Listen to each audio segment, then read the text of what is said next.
Hey guys, what's up everybody? This is Ravindra. Welcome back to my YouTube channel. And in this video, I'm going to talk about why my lens doesn't focus. This is going to be the part 2 of whatever I had done earlier, where I've mentioned 5 different points. But based on the comments that I've received and the feedback that I've got, I have come up with this new video with another list of tips which you can utilize before you take your camera to the service center and spend some money there. The first point would be to check if your camera is calibrated or not. Well, I've seen this in my camera and also in the drone and the DJI Osmo Pocket that I'm using, where the camera itself had asked me to reconfigure or recalibrate in order to make the settings proper, in order to focus things. So this is a built-in feature that's available within your camera. If not, then you can always opt for off-camera options like using the software that are available in the market. For example, the Lens Align and Focal. So these two software can help you in fixing these issues. Well, in some of the latest cameras, we have it inbuilt, which is really good, which can recalibrate and focus the subject that you want to. The second point being the dirty AF sensor. Well, when I speak about the sensor, it is not the full frame or the crop sensor that I'm talking about.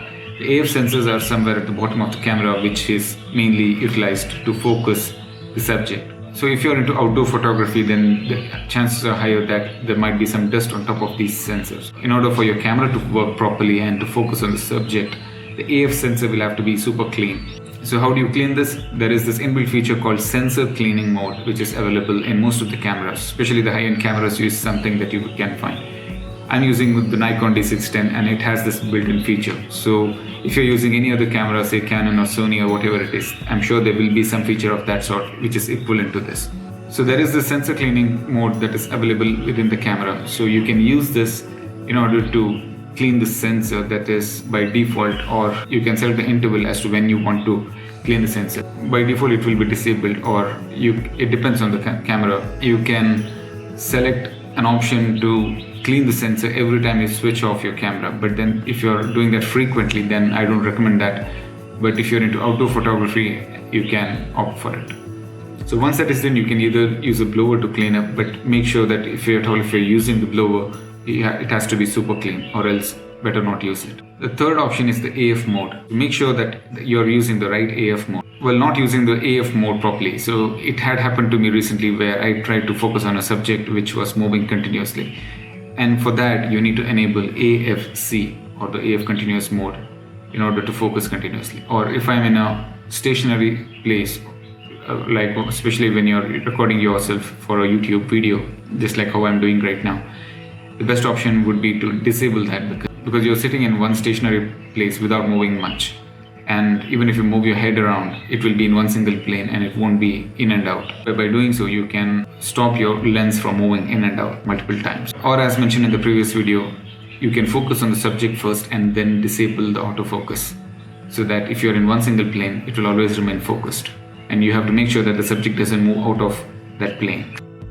The next point would be to check if the AF outline point is off. AF point outline is something that you can see using the camera viewfinder. So you can utilize this option that is available in most of the high-end cameras in order to focus on a particular subject. If you're in manual mode, you can move the wheel and then adjust on a particular portion of the subject. By default, it might select some other option and it may not be the one that you want, so you might want to adjust that. And if your camera is not trying to focus on something, then it might be turned off, so you might want to turn that on. So the next point would be the dirty lens contact. So in the previous video, I had mentioned about the lens contact and how the contacts between the lens and the camera body will have to be in sync.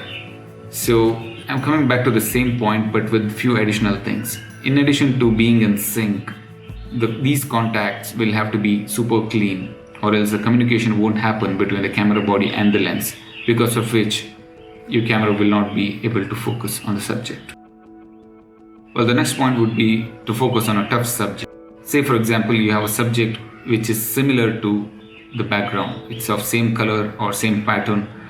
Your camera will have a tough time in focusing. This happened to me recently when I've been trying to focus on a parrot which was somewhere up in the tree. The color of the parrot was green in color and the pattern in its wings were all similar to that of background, which was again in green. The leaves were in green color and the camera just couldn't focus. So I had to switch to manual and then try to focus, but then it is extremely hard to focus manually for a subject like bird which continuously moves, and the only option that you have is to keep it on autofocus continuous mode. Well, the next point is the poor technique. Well, I've seen many of them trying to capture some image which is a little bit hard, especially when there is low light or people are lazy enough to use tripods. So this is not something to do with the lens focus, but it's more to do with the blurry images and how to avoid those. So this happens if you're not using a tripod and if your hand movement happens quite frequently while capturing the photo. Even during daytime, if the shutter speed is low, you can get a blur image. And here is a trick that I would like to mention. Pressing the shutter button half of it, or half releasing the shutter button, is where you can focus on your subject. So this feature is available in most of the DSLR cameras and any other camera for that matter, irrespective of the brand. But if you go for a high-end full-frame cameras, then there is this option to program the focus button or the half release button. You don't have to have the same button for focusing as well as to click on the image or the shutter button. So you can reprogram it somewhere in the back side of the camera where you can press the button to focus and click the shutter button to click the image. So keep pressing that multiple times so that your camera will focus. If it is not in focus, it will try to focus again. So you can do that multiple times in order to get the subject in focus. So guys, if you haven't checked my previous video, there are 5 more points that I've mentioned. Well, if the solution that I've given today, if it has worked for you, then you might want to buy me a coffee. There is a link in the description below. Or the least that you can do is to subscribe to my YouTube channel and hit on that bell icon. Thanks for watching. Cheers.